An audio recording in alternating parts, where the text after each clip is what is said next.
Tumačenje Svetog evanđelja po Jovanu. Prepodobni Justin Ćelijski. Glava 16. Oproštajna beseda, obećanje Svetoga Duha. Sve što je Spas dosad rekao je da njegove učenike ne bi iznenadila mržnja sveta na Hrista i na njih. I još da ih ne bi iznenadila gonjenja, mučenja koja će podnositi zbog Hrista. Ovo vam kazah da se ne sablaznite, da ne pomislite kakav je to Bog kada mi ovoliko stradamo svedočeći za njega. Kakav je to Spasitelj kada se ne pojavljuje da nas spase od muka, od nevolja, od mnogih smrti. A on to čini. On svoje sledbenike nije pretvorio u telesne besmrtnike, da ljudi ne bi, vidjevši to, da svi pošli za Hristom, ne iz ljubavi prema njemu i iz ubeđenja da je on Bog i Spasitelj, nego prosto zaprepašćeni čudesima, prosto mehanički pošli za njim, bez učešća slobodne volje, nego zarobljeni neodoljivošću čudesa. Gospod Hristos neće robote, hoće slobodne ljude, a sve će se toliko mehanizirati, automatizirati, robotizirati, da će odbaciti, goniti i ubijati hristonosce i hristopropovednike, zato što sve prepuštaju slobodnoj volji ljudskoj, što nikoga ne primoravaju ni na dobro, ni na ljubav, ni na milosrđe, ni na pravednost. Jer kako mi je to dobro i ta ljubav kad su iznuđeni? Čim su iznuđeni, oni su prestali biti dobro i ljubav i postali mehanički proces mehaničkog čoveka, robota. Postali to i tim samim prestali biti dobro i ljubav. Dijalektika zla će biti toliko razrađena od ljudi.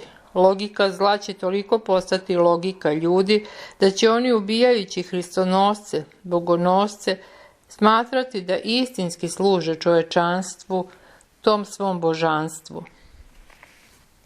Na to ukazuju Spasove reči upućene njegovim sledbenicima.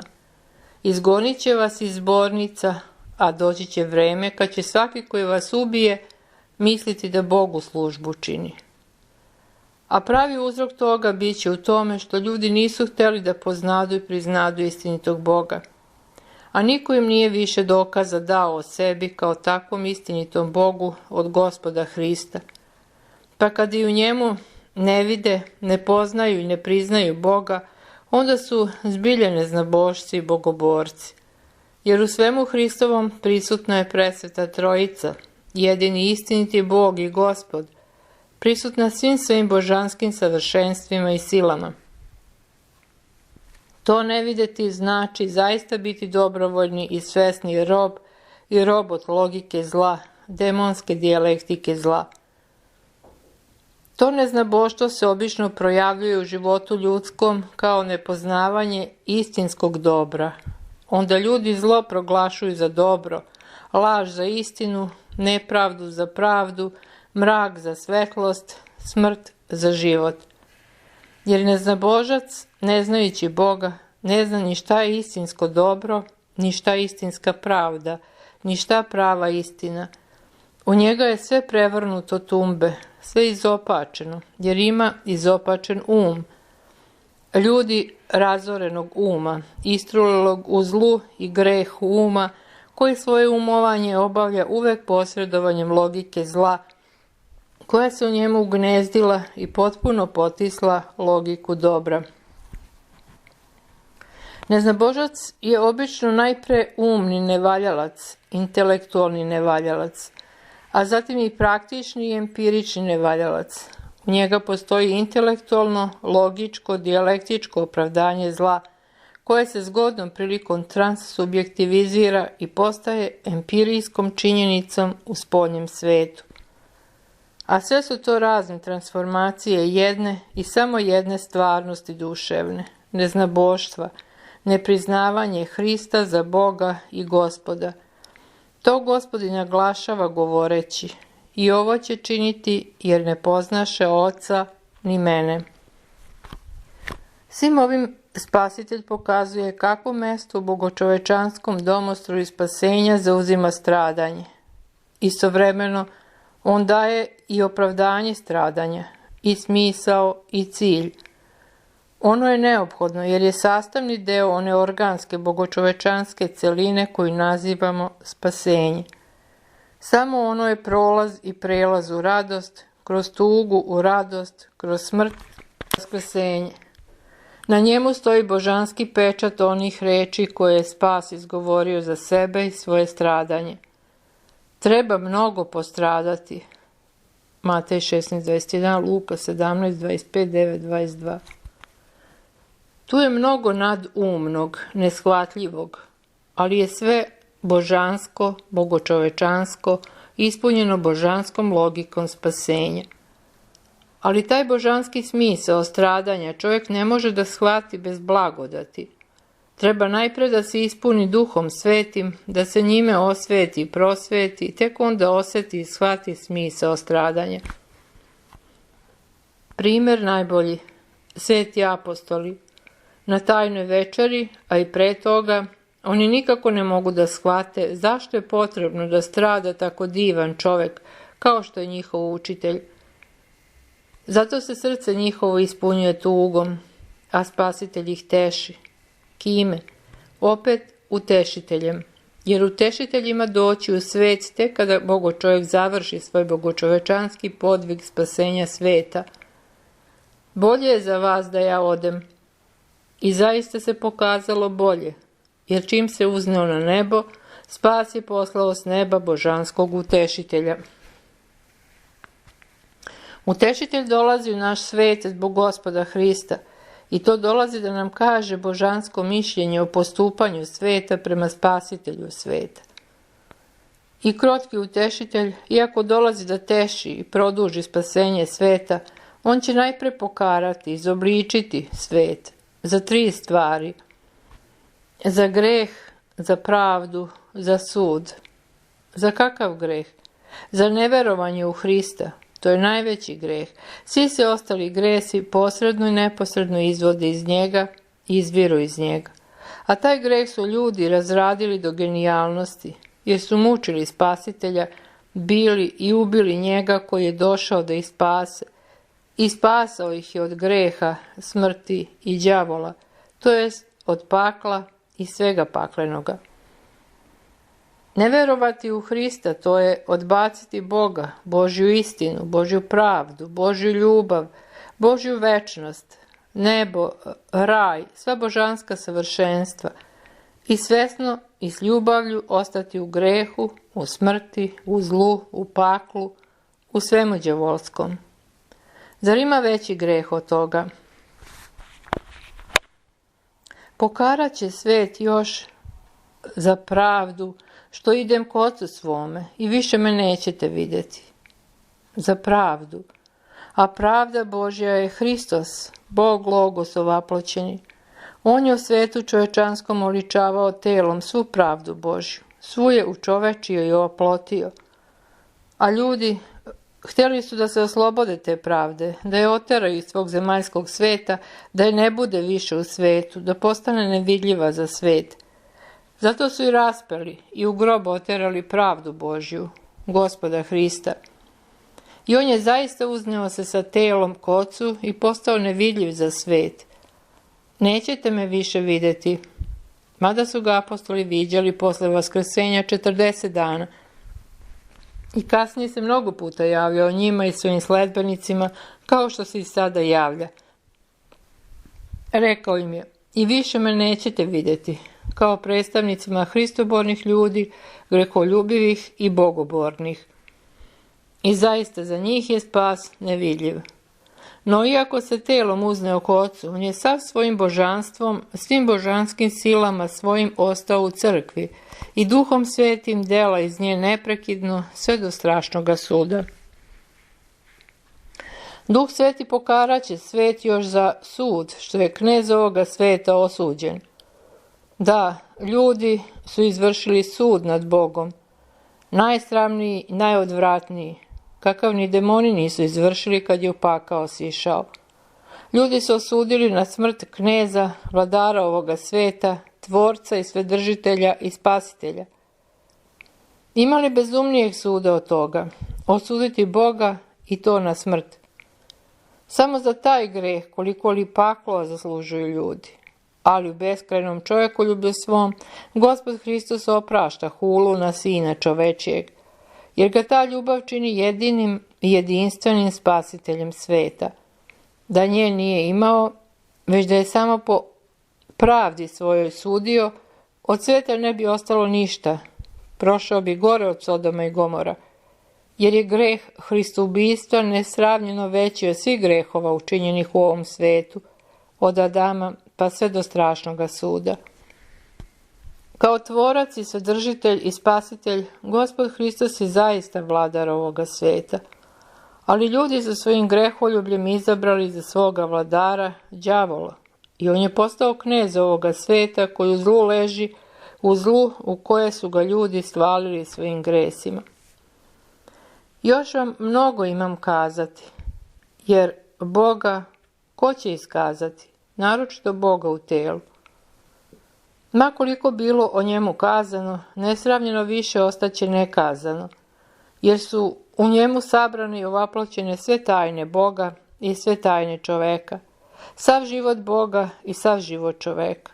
Zato isto sveti evanđelisti veli na kraju svog evanđelja da ni u sav svet ne bi mogle stati knjige napisane o Isusu, kada bi se napisalo ono što učini Isus. A kamoli kada bi se napisalo sve šta je Isus, Bogo čovek. No Gospod Hristos je govorio svojim učenicima ono što je najvažnije za spasenje sveta. To je produžio da im govori i preko svog Duha Svetog, utešitelja. Eno, Duhom Svetim svojim on govori svoje evanđelje i preko Pavla, i preko Petra, i preko Jakova, i preko Jude. Jer sve to što su oni napisali u svojim poslanicima i što sačinjava Novi Zavet, sačinjava jedno isto, nedeljivo i božansko evanđelje Bogo čoveka, Gospoda Hrista. Sve to on im je kazao kasnije kada ih je blagodaću Duha Svetoga osposobio, osvetio, obožio, te su mogli s radošću nositi sav teret propovedi Svetog evanđelja. A sada, ne na tajnoj večeri, sada ne možete nositi, a moći će od dana Svete Pedesetnice, kada Duh Sveti bude sišao na njih. A kad dođe on, Duh istine, uputit će vas na svaku istinu, jer neće govoriti od sebe, nego će govoriti što čuje i javit će vam što će biti u buduće. On će me proslaviti, jer će od moga uzeti i javit će vam. Sve što ima Otac moje je, zato rekoh da će od moga uzeti i javiti vam. Duh istine uvodi u svaku istinu bogočovečansku i u svaku istinu Boga Logosa. Sama istina vodi istini i uvodi u istinu, beskrajnu i sve savršenu božansku istinu trojičnog božanstva. Bogo čovek je kroz svoje evanđelje raščlanio u bezbroj istina, da bi ih svet mogao lakše primiti. Kao što raščlanjuje i rasipa jedno sunce u bezbroj zrakova, koji su prijemčivi za ljude i ostale tvari, a ne ubacuje celo sunce svakog čoveka, ni tvar, jer bi ih spržilo, tako postupaj sa božanskom istinom. Jedna je istina, ona je prosto sve istina. I ta istina, koja je uvek i po svemu sve istina, jeste trojično božanstvo. Tu nam je sve istinu doneo sobom i objavio svojim evanđeljem Gospod Hristos. Tu istu sve istinu donosi Duh Sveti i objavljuje na svoj ipostasni način, a tu sve istinu ima i Bog Otac. Nema tu ni suprotnosti ni protivrečnosti. Duh Sveti, kad govori sve istinu, ne govori od sebe, već od trojičnog božanstva. Tako i Sin, tako i Otac. Sve istina je njihovo biće, ona je u svemu što je njihovo. Svako lice Svete Trojice govori tu sve istinu i od sebe, jer je svaka od njih kao ipostas, nosilac i imalac te sve istine. Otkako je Bogo čovjek sa duhom istine u svetu, mi znamo istinu, jer nas duh istine upućuje u svaku istinu. Znajući istinu, mi znamo i šta je laž. Laž je sve što nije od Hrista i od duha istine, od trojičnog božanstva i što ne vodi trojično božanstvo. Za naš čovečanski svet, sve istina ovaploćena je u Bogo čoveka Hrista i sa njim i kroz njega prisutna u našem svetu. On je telo sve istine, a to telo sve istine jeste crkva, koja je Bogo čovečansko telo njegovo. Zato je crkva stub i tvrđava istine. 1. Timoteji 3.15. Sve istina koja je njome postala naša empirija, naše iskustvo, naša stvarnost. Tako istina više nije pojam ili teorema ili schema, već telo, stvarnost, iskustvo. Hrišćani znaju duhom svetim svu istinu o Bogu, o svetu, o čoveku, o sudbini sveta. I početne i završne ciljeve sveta oni znaju, i to duhom svetim znaju. Eto, Duh Sveti je kroz sve te knjige Novoga Zaveta kazao buduće šta će se zbiti i sa rodom ljudskim i sa svetom. Uzeti samo apostola Pavla, on samo ono radi što mu Duh Sveti nalaže i unapred providi mnogo toga. Pa apostol Petar, pa Jovan Bogoslov i ostali sveti vidioci i prozorljivci i svi duhonosci i duhonošeni. Da se spasove reči više me nećete vidjeti odnose na apostole kao na predstavnike roda ljudskog, a ne na njih kao i na učenike, pokazuju nam ove reči Spasiteljeve. Još malo i nećete me vidjeti, i opet malo pa ćete me vidjeti, jer idem k Ocu. I zaista, dok je spas bio u grobu od pogreba do vaskrsenja, apostoli ga nisu viđali. Kad je vaskrsao, oni su ga opet viđali i on je u slavi uzišao k Ocu. Ali na tajnoj večeri neki od učenika nisu mogli razumeti ove reči spasove.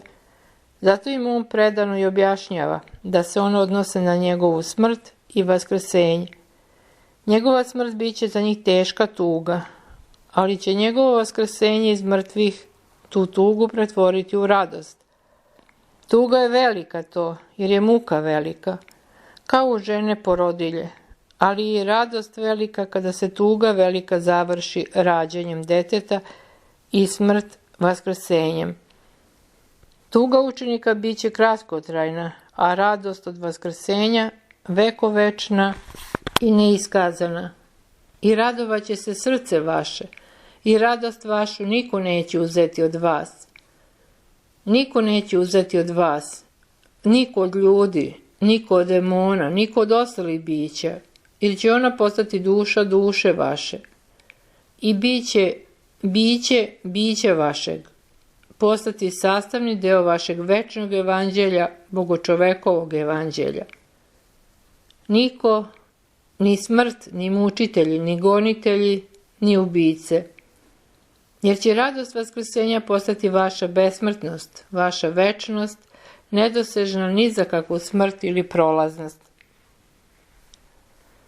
I onaj dan nećete me pitati ni za šta. I zaista, kad su ga vidjeli vaskrsla, oni su od radosti zanemeli, jer su sve muke bile skinute s duše njihove i sva pitanja rešena. Hristos je vaskrsao, šta nam više treba? Šta je to na što nam on svojim vaskrsenjem nije odgovorio? Kao vaskrsli Bogo čovek i pritom neiskazani čovekoljubac, on, besmrtni i večni dobrotvor roda ljudskog, nudi ljudima sva blaga besmrtnosti i večnog života. Vaskrsnuši iz mrtvih i uznevši se sa telom na nebo, Gospod Hristos je dao sveubedljiv dokaz da je zaista Bog i Spasitelj. Bog koji raspolaže svim božanskim bogatstvima, zato i odlučno blagovesti. Zaista vam kažem, da što god uzištete u Oca, u ime moje, daće vam. Daće vam što god uzištete. Time će se radost vaša upotpunjavati dok ne bude potpuno ispunjena. Jeste učenici vaskrslog i večno živog čovekoljubca Boga, Gospoda Isusa Hrista. Ištite i primit ćete, da radost vaša bude ispunjena, a oni, osvećeni i prosvećeni Duhom Svetim, iskaće samo ono što služi spasenju i njih i sveta. Kada vaskrsenjem svojim i vaznesenjem svojim bude uneo u duše svojih učenika nova iskustva, koja će duše njihove probuditi i uzvisiti bezgranično, tada će im on Duhom Svetim otvoreno kazivati tajne Božje. Otvoreno, slobodno, a ne zavijeno u pričama. Tada će im otvoriti da razumeju pismo. Matej 24:45. I Oca pomoću ovaploćenog Sina. Sve dotle Otac Bog za njih je daleka apstrakcija ili nadnebeska nedokučiva stvarnost. Sedeći s desne strane Oca sa svojim bogočovečanskim telom, posle neiskazano velike žrtve za rod ljudski, Gospod Hristos će svoje bezgranično čovekoljublje preneti na Oca i umilostivljavati njega prema nesrećnom rodu ljudskom, uvek greholjubivom i stoga slabom. Ono što Bog Otac najviše ceni kod ljudi, to je Hristoljublje, stoga ih i najviše voli. Jer ko ima ljubavi prema Hristu, odbacio je greh i nema ljubavi prema zlu. Ljubav prema Hristu, ljubav je prema Bogu i vera u Boga. Jer ljubeći Hrista, čovek u stvari ljubi Boga. Jer sve što je Hristovo toliko je sveto, uzvišeno, božansko, da je on nesumnjivo Bog. Otuda se iz te ljubavi prema Hristu rađa i vera u njega kao Boga. Vera koja je sva zasnovana na ljubavi prema svemu božanskom u njemu i na poverenju u njega kao čovekoljubivog Boga. Da vera u Hrista kao Boga zasniva se na ličnom iskustvu doživljene ljubavi prema njegovoj božanskoj ličnosti i božanskim delima. Pokazujući neizmenim čovekoljubljem sebe kao Boga, Gospod Hristos izaziva ljudima ljubav prema sebi kao prema Bogu, a iz te ljubavi se i rađa vera u njega kao Boga. Vera čija je osnova poverenje u čovekoljubivog i blagog Boga i Gospoda, a na tom vaselom božanskom putu u kojem se kreće čudesna ličnost Bogočoveka Hrista, biće ljudskoga i može pratiti samo ljubavlju i verom, jer samo tako vidi da je on Bog, Logos, od Oca izišao i došao na svet i opet ostavlja svet i kroz vaznesenje ide k Ocu. Na tajnoj večeri učenici ne slute kroz kakva će sve iskušenja proći njihova vera u Hrista. Gotovo će je nestati, a prava vera nije drugo do neprekidno doživljavanje Hrista i njegovog evanđelja kao suštine svoga svakodnevnog života. Tako se vera i proba i prekaljuje. Čvrsta vera u Hrista je plod mnogih mučnih hristočežnjivih podviga, koji odvode Hristu i utvrđuju čoveka u njemu. Ti su podvizi evanđelska ljubav i molitva i post, i krotost i trpljenje i smernost i sve ostale evanđelske vrline. Svaka je od njih živa sila kao podvig. Doživljuje li ih čovek, kroz njih raste vera njegova u sve veću i veću. Da, vrline evanđelske uopšte rastu jedna kroz drugu i pomoću druge. Svaka je drugoj i pomoćnica i sila. Vera slabi bez ostalih vrlina, pa je najzad i nestane. A sa ostalim vrlinama ona jača, dok ne postane moćna i svesilna. Tada ona izgoni iz sebe svaki strah i useljuje u dušu čovekovu nenarušiv mir. Mir od osjećanja i saznanja, da je Hristos svepobedna sila koja pobeđuje sva zla ovoga sveta, a na prvom mestu greh, smrt i đavola. Iako su ovo troje svim bićem polegli po ovom svetu i porobili ga, ipak su nemoćni i bespomoćni u borbi protiv Hristovih sledbenika. Jer je Bogo čovjek zato i došao u ovaj svet, da pobedi u njemu sve zle sile. Istina, one naročito napadaju i muče hristonosce, ali im ne mogu ništa, jer oni Hristom koji je u njima savlađuju sve i sva zla koja su u njemu. Zato ih vaskrsna radost nikad ne napušta, ni u najvećim mukama i nevoljama ne napušta. To sve blagovesti slečaiše Gospod govoreći: ovo vam kazah, da u meni mir imate. U svetu ćete imati nevolju, ali ne bojte se, ja nadvladah svet. Iz knjige Tumačenje Svetog Evanđelja po Jovanu, prepodobni Justin Ćelijski, glava 16.